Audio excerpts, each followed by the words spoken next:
तो चलिए वो भी हम कर लेते हैं।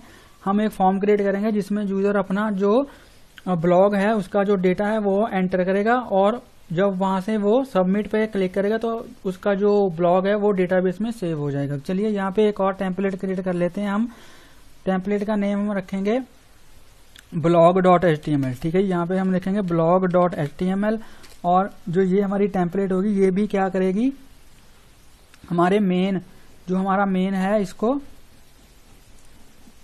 हमारे मेन HTML के पेज को, मेन टेम्पलेट को ये भी क्या करेगा, इनहेरिट करेगा। तो इसको यहाँ पे एक्सटेंड करेगा, सॉरी, इसको हम कॉपी कर लेंगे और यहाँ पे इसको पेस्ट कर देंगे, और यहाँ पे मैं लिखूंगा ब्लॉग पेज। ठीक है, टाइटल में आ जाएगा ब्लॉग पेज, और यहाँ पे मैं लिख दूंगा ब्लॉग पेज।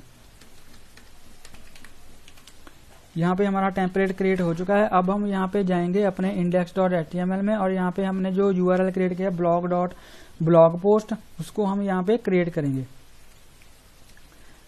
ब्लॉग पोस्ट को हम यहाँ पे क्रिएट करेंगे, ब्लॉग पोस्ट, ताकि हम अपने यूजर को प्रोवाइड कर सकें जहाँ से वो अपना ब्लॉग जो है उसको पोस्ट कर पाए। तो यहाँ पे मैं इसको सिंपल कॉपी करूंगा। कॉपी करने के बाद यहाँ पे मैं इसको यहाँ पे पेस्ट करूंगा, और यहाँ पे मैं लिखूंगा ब्लॉग पोस्ट, और जो हमारा मेथड है वो भी होगा ब्लॉग पोस्ट। ठीक है जी, और यहाँ पे हम करेंगे अपने पेज को सिंपल रीडायरेक्ट। तो यहाँ पे मैं लिखूंगा रिटर्न रेंडर टेम्पलेट, क्योंकि हमारा टेम्पलेट है इसलिए यहाँ पे मैं लिखूंगा रिटर्न रेंडर टेम्पलेट, और हमारे टेम्पलेट का जो नेम है वो है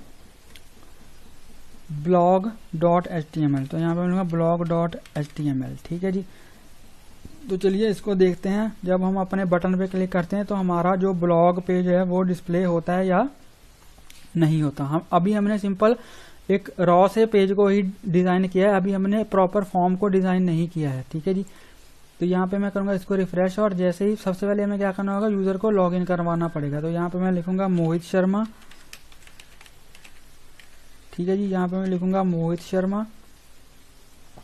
एक बात हम और चेक कर लेते हैं कि अगर हमारा जो यूजर है वो यूजर नेम है वो करेक्ट नहीं होगा तो हमें क्या दिखाई देगा। तो चलिए इसको, अगर हमने गलत यूजर नेम यहाँ पे फिल कर दिया, तो जब हम लॉगिन पे क्लिक करेंगे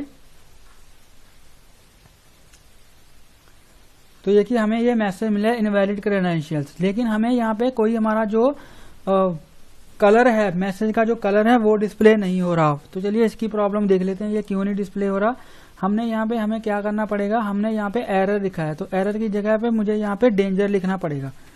ठीक है जी, यहाँ पे हम क्या करेंगे, डेंजर लिखेंगे, क्योंकि एरर का कोई हमें कलर नहीं मिल रहा, इसलिए हमें एरर की जगह पे डेंजर को यूज करना पड़ेगा, ताकि हमें एक रेड कलर दिखाई दे। ठीक है जी, क्योंकि वो वार्निंग है, हम गलत डेटा को एंटर कर रहे हैं, तो इसलिए हम रेड कलर से उसको डिस्प्ले करवाएंगे। तो यहाँ पे अगर मैं इसको यहाँ से कट कर दूं, कट करने के बाद इसको यहाँ मैं रिफ्रेश करूँ, और यहाँ पे दोबारा से कोई लेट से अगर मैं गलत यूजर नेम पासवर्ड डाल दूं, ठीक है जी, और यहाँ पे मैं इसको लॉगिन पे क्लिक करूँ, तो ये देखिए अब हमें ये रेड कलर में दिखाई दे रहा है, जो थोड़ा अच्छा भी लग रहा है। ठीक है, इनवैलिड क्रेडेंशियल्स रेड कलर में दिखाई दे रहा है।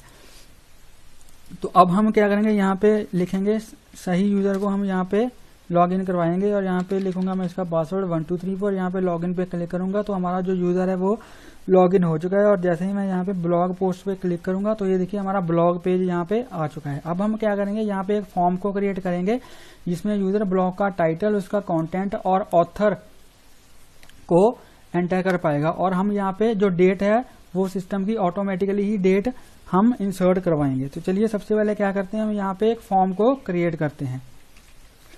तो फॉर्म को क्रिएट करने के लिए हम सिंपल जाएंगे अपने बूटस्ट्रैप पे। जैसे हम फॉर्म्स को पहले से यूज कर रहे हैं, हम वैसे ही बिल्ट इन फॉर्म को यूज करेंगे बूटस्ट्रैप के। ठीक है जी, तो यहाँ पे मैं जाऊंगा बूटस्ट्रैप, यहाँ पे मैं लिखूंगा बूटस्ट्रैप। तो हम फ्रेंड्स आ गए हैं बूटस्ट्रैप की वेबसाइट पे, और यहाँ पे हम जाएंगे, अभी जाएंगे हम डॉक्यूमेंटेशन में। डॉक्यूमेंटेशन में जाने के बाद हम यहाँ पे लिखेंगे फॉर्म्स। ठीक है जी, यहाँ पे हम लिखेंगे फॉर्म्स, और फॉर्म्स में हम जाएंगे अपने, कोई फॉर्म देख लेते हैं। अभी हमें कोई फॉर्म यहाँ पे आया नहीं, चलिए हम फॉर्म, तो हम आ गए फॉर्म्स पे। तो हम यहाँ से एक अच्छा सा फॉर्म क्रिएट कर। आई थिंक ये फॉर्म थोड़ा ठीक है। यहाँ पे हम टाइटल डाल देंगे, इसका टाइटल, और यहाँ पे ऑथर डाल देंगे। ऑथर डालने के बाद यहाँ पे हम ये थोड़ा टेक्स्ट एरिया है, इसको हम यहाँ पे इसमें हम कंटेंट, जो यूजर है अपना कंटेंट लिख सकता है यहाँ पे टेक्स्ट एरिया में, क्योंकि जो कंटेंट है वो ब्लॉग का थोड़ा, पोस्ट का थोड़ा बड़ा भी हो सकता है, इसलिए हम यहाँ पे टेक्स्ट एरिया का यूज करेंगे। तो मैं क्या करूंगा, सिंपल इसको यहाँ से कॉपी करूंगा। इसको कॉपी करने के बाद हम जाएंगे अपने ब्लॉग पेज में, blog.html पेज में, और इस blog.html पेज में मैं इस फॉर्म को पेस्ट कर दूंगा। तो हम आ गए अपने ब्लॉग पेज में, और इसके ब्लॉग बॉडी ब्लॉग में मैं क्या करूंगा, अपने फॉर्म को, जो हमने फॉर्म क्रिएट किया है, इसको मैं यहाँ पे पेस्ट कर दूंगा। और इसके नीचे हमें एक काम और करना पड़ेगा, यहाँ पे हमें एक सबमिट बटन क्रिएट करना पड़ेगा। तो यहाँ पे मैं क्या करूंगा, एक बटन क्रिएट करूंगा। यहाँ पे मैं लिखूंगा input type is equal to submit. ठीक है, input type is equal to submit, और इसकी वैल्यू पे मैं लिखूंगा, वैल्यू इज इक्वल टू, यहाँ पे मैं लिख दूंगा पोस्ट। ठीक है जी, value is equal to post, और इसमें मैं क्लास दूंगा, क्लास इज इक्वल टू, यहाँ पे मैं लिखूंगा btn प्राइमरी। ठीक है जी, ये हम दे देंगे बटन की क्लास, और हमारा जो सबमिट बटन है, पोस्ट का बटन है, वो भी क्रिएट हो जाएगा जब भी। चलिए इसको हम सेव करके यहाँ पे रिफ्रेश करते हैं अपने पेज को, और देखते हैं कि हमारा जो फॉर्म है वो क्रिएट हो चुका है या नहीं क्रिएट हुआ। चलिए इसको यहाँ पे हम इसको रिफ्रेश करते हैं, रिफ्रेश करके देखते हैं कि हमारा जो फॉर्म है वो क्रिएट हो चुका है या क्रिएट नहीं हुआ। तो फ्रेंड्स, हमारा जो फॉर्म है वो क्रिएट हो चुका है। ये देखिए हमारा बटन भी क्रिएट हो चुका है। अब हमें यहाँ पे कुछ सिर्फ चेंजेस करने हैं, जो हमारे टेक्स्ट के चेंजेस हैं। चलिए उसको हम, इनको चेंजेस को कर लेते हैं। यहाँ से अब मैं बूटस्ट्रैप को बंद कर देता हूँ, क्योंकि अभी हमें इसकी कोई ज़रूरत नहीं है। मैं आऊँगा अपने यहाँ पे, मैं, हमें एक तो ये नहीं चाहिए, जो हमारे ये ऑप्शंस हैं, हमें ऑप्शंस की कोई फील्ड यहाँ पे नहीं चाहिए। तो मैं क्या करूँगा, इसको यहाँ से हटा दूंगा। ठीक है जी, हमें कोई ऑप्शंस की फील्ड नहीं चाहिए। यहाँ पे मैं, यहाँ पे भी नहीं चाहिए, ये भी हमें नहीं चाहिए, तो इसको भी मैं यहाँ से हटा दूंगा। हमें सिंपल चाहिए अपना, यहाँ पे मैं लिख दूंगा टाइटल, ब्लॉग का जो टाइटल है वो मैं यहाँ पे लिख दूंगा। यहाँ पे मैं लिख दूंगा सिंपल टाइटल, और जो इसकी टाइप है वो मैं कर दूंगा टेक्स्ट। इसकी जो टाइप है उसको मैं टेक्स्ट कर दूंगा। और यहाँ पे जो इसका नेम है, यहाँ पे इस प्लेस होल्डर की जगह पे भी टाइटल कर देते हैं। ठीक है जी, और यहाँ पे मैं इसका नेम में कर दूंगा टाइटल। ठीक है जी, नेम में कर दूंगा टाइटल। और इसके बाद हमें चाहिए अपना टेक्स्ट एरिया, तो यहाँ पे मैं लिख दूंगा कंटेंट। यहाँ पे मैं लिख दूंगा कंटेंट।